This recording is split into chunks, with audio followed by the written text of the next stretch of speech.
வருகிறது சவுண்டையா சார். இப்போது என்ன இந்த 100 நாள் தாவேக்கானுடைய அரசு என்ன சொல்கிறது, என்ன செய்திருக்கிறது உங்கள் பார்வையில்? வணக்கம். நிகழ்ச்சிக்கு போறதுக்கு முன்னாடி ஒரு சின்ன நிகழ்ச்சி சொல்றேன். சமீபத்துல நான் யூடியூப்ல ஒரு ஆடியோ பார்த்தேன். அந்த ஆடியோ யார் பேசியிருக்காங்கன்னா, மாப்போ சிவஞானம் என்ற ஒரு தமிழறிஞர். நீங்க எல்லாம் கேள்விப்பட்டிருப்பீங்க. மாப்போ சிவஞானம் மிகப்பெரிய சுதந்திர போராட்ட வீரர். அது மட்டுமல்ல, மிகப்பெரிய தமிழ் இலக்கியவாதி. அவர் என்ன சொல்லியிருக்கிறாருன்னா, 1947 வெள்ளைக்காரன் சுதந்திரத்தை கொடுத்துட்டு போனான். அப்ப அவன் சுதந்திரத்தை படிச்சவங்க கிட்ட கொடுத்துட்டு போனான். ஆனால் இன்னுமே ஏழைகளுக்கு அந்த சுதந்திரம் சேரவில்லை அப்படின்னு குறிப்பிடுறாரு. அது அவர் சொன்னது 100க்கு 100 உண்மை. படித்தவருக்கும் பணக்காரர்களுக்கும் தான் இந்த நாடாக இருந்தது. இப்பதான் முதலாக 2026 அந்த படிக்காத பாமரர்கள் எந்தவித நிர்பந்தத்திற்கும் அழுத்தத்திற்கும் ஆளாகாமல் தங்களுக்கு ஒரு தலைவனை தேர்ந்தெடுத்திருக்கிறார்கள் என்றால் அது இந்த 2026 தான். முதலாக ஏழைகளின் ஆட்சி மலர்ந்திருக்கிறது. ஏழைகளுக்கான ஒரு நாடு இங்கே உருவாகி இருக்கிறது. ஏழைகளுக்கான ஒரு தலைவன் உருவாகி இருக்கிறார். இந்த சுதந்திர தினத்தன்று ஏற்றப்பட்ட அந்த தேசிய கொடி ஏழைகளுக்கானது. எனவே அது நீண்ட காலம் அந்த கொடி பறக்க வேண்டும் என்பது என்னுடைய ஆசை. இந்த கடந்த 100 நாள் ஆட்சியை பொறுத்தவரையிலே இப்ப நம்ம கஸ்தூரி மேடம் சொன்னாங்க, அவர்கள் எதிர்க்கட்சியை சேர்ந்தவர்கள் தான். இருந்தாலுமே அந்த ஊழல் என்பது எந்த அளவு குறைந்திருக்கிறது என்பது என்று அவர்கள் சொன்னது 100க்கு 100 உண்மை. பயம் எல்லாரிடத்திலும், எல்லா மட்டத்திலுமே, அதாவது அடிப்படையில் இருக்கின்ற அந்த வில்லேஜ் அட்மினிஸ்ட்ரேட்டிவ் ஆபீசர், கிராம நல அலுவலர்ல மேல வரைக்கும் ஒரு பெரிய பயம் உருவாகி இருக்கிறது. கொடுக்குறான், வாங்கலாமா வாங்கக்கூடாதா, மாட்டிக்குவோமா? தினந்தோறுமே நீங்க டிவியை பார்த்தீங்கன்னா, செய்தி ஊடகங்களை பார்த்தீங்கன்னா, எங்கேயாவது 2 பேர் அரெஸ்ட் பண்ணியிருக்காங்க. அது அதிகாரிகள் மத்தியிலே மிகப்பெரிய அளவிலே பயத்தை ஏற்படுத்தி இருக்கிறது. 100 நாளிலே இவ்வளவு பயத்தை ஏற்படுத்த முடியுமே. ஆனால் இன்னும் நீங்க இப்ப 5% தான், 5 வருஷத்துல 5% தான் போயிருக்கு. இன்னும் 95% இருக்கு. இன்னும் 95% காலத்துல எவ்வளவு பெரிய மாற்றத்தை இந்த சமுதாயத்திலே இந்த ஊழல் என்ற ஒரு ஹிட்லிங்களை மட்டும் ஏற்படுத்த முடியும்னு நீங்களே கற்பனை பண்ணி பார்த்துக்கோங்க. அந்த அளவுக்கு மிகப்பெரிய அளவிலே ஊழல் அதிகாரிகள் மட்டத்தில் அந்த பயத்தை ஏற்படுத்தி இருக்கிறது. அதே போல அமைச்சர்கள், ஆளுபவர்கள், அவர்கள் மத்தியிலும் மிகப்பெரிய பயத்தை ஏற்படுத்தி இருக்கிறது. ஒரு ஒழுக்கத்தையும் ஏற்படுத்தி இருக்கிறது. ஆனாலும் கூட ஊடகங்களும் எதிர்கட்சிகளும் விடாம ஊழல் ஊழல் ஊழல் சொல்லிட்டே இருக்காங்க ஒழிய, அது அவருடைய வேலை. எதிர்கட்சிகளுடைய வேலை ஆளுங்கட்சியை குற்றம் சாட்டுவதுதான் அது அவருடைய வேலை. அதை அவங்க பண்ணிட்டே இருக்காங்க. அதே போல நீங்க சட்டம் ஒழுங்கு எடுத்துக்கோங்க. சட்டம் ஒழுங்கு என்பது ஒரு நாட்டினுடைய முக்கியமான அம்சம்.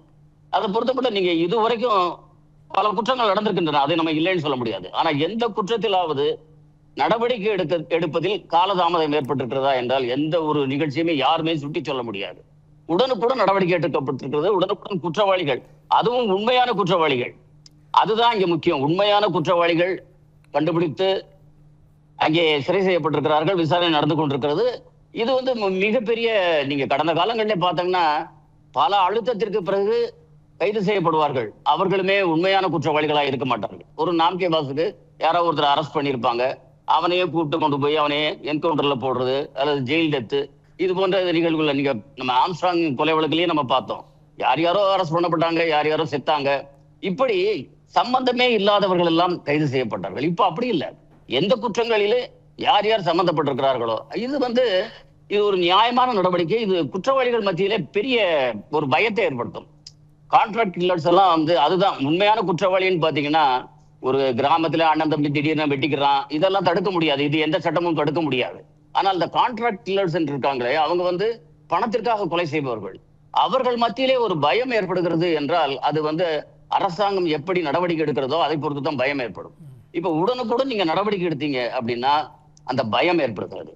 ஆனால் இங்க பிரச்சனை இந்த ட்ரக்ஸை பொறுத்த மட்டும் அவங்க மேடம் சொன்னாங்க, அது உண்மைதான். ஏன்னா ட்ரக்ஸ்ன்றது தமிழ்நாடு எந்த இடத்துல இருக்குது அப்படின்னா, ஆப்கானிஸ்தான், பாகிஸ்தான் இந்த வழியா வர்ற ட்ரக்ஸ் எல்லாமே தமிழ்நாடு மூலமாக வெளிநாடுகளுக்கு செல்லுகிறது. சிலோன், மலேசியா போன்ற நாடுகள் மூலமாக மேற்கத்திய நாடுகளுக்கு செல்கிறது. அந்த ரூட்ல நம்ம தமிழ்நாடு அமைந்திருக்கு.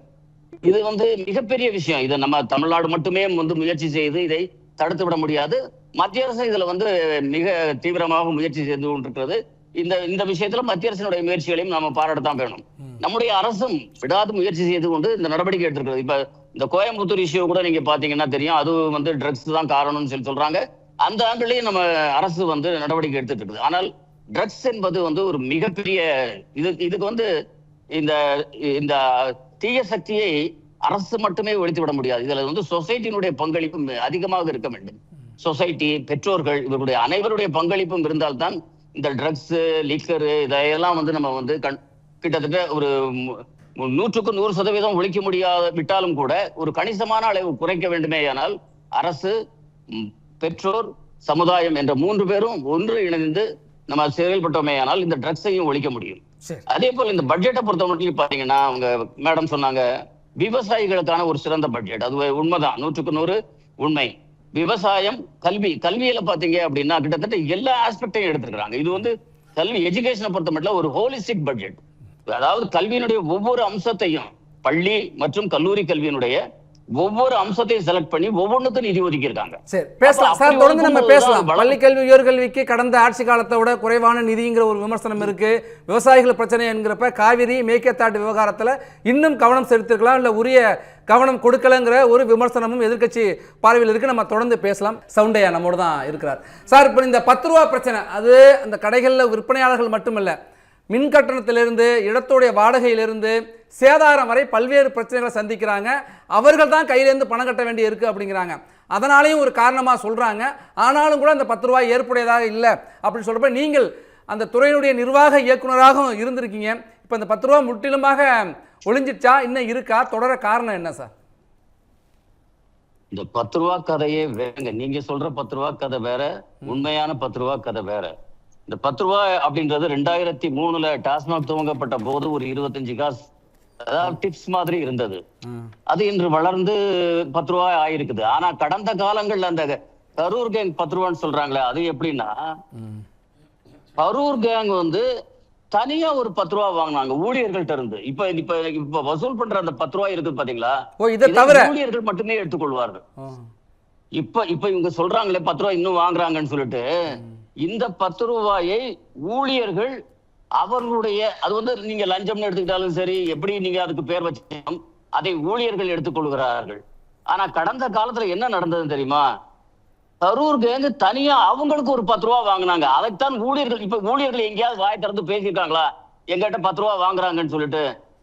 யாராவது சொல்லியிருக்காங்களா? எந்த ஊழியராவது, டாஸ்மாக் ஊழியராவது எங்க கிட்ட இந்த கேங் வந்து ஒரு பாட்டிலுக்கு 10 ரூபாய் வாங்குறாங்கன்னு எங்கேயாவது சொல்லியிருக்காங்களா? இது வரைக்கும் இந்த 3 மாசத்துல 100 நாள்ல ஒரு ஊழியர் கூட அப்படி வந்து எங்க கிட்ட 10 ரூபாய் வாங்குறாங்க, ஒரு பாட்டிலுக்கு 10 ரூபாய் வசூல் பண்றாங்கன்னு இது வரைக்கும் ஒரு ஊழியர் கூட சொல்லல. கடந்த காலங்கள்ல ஊழியர்கள் வந்து வீதிக்கு வந்து சொன்னாங்க, எங்க கிட்ட கரூர் கேங்க ஒரு பாட்டிலுக்கு 10 ரூபாய் வாங்குறாங்கன்னு சொல்லிட்டு. ஆனால் இன்று அது இல்லை. இப்ப வாங்குறது ஊழியர்கள் வாங்குறாங்க. அதை வாங்கி அவர்களே வைத்துக் கொள்ளுகிறார்கள். அவருடைய பல்வேறு செலவுகளுக்காக டிப்ஸ் மாதிரி வசூல் பண்ணி அவங்க வச்சுக்கிறாங்க. அரசிலே இருப்பவர்கள், பொறுப்பிலே இருப்பவர்கள் அந்த 10 ரூபாயில 10 பைசா கூட வாங்கல. அதுதான் உண்மை.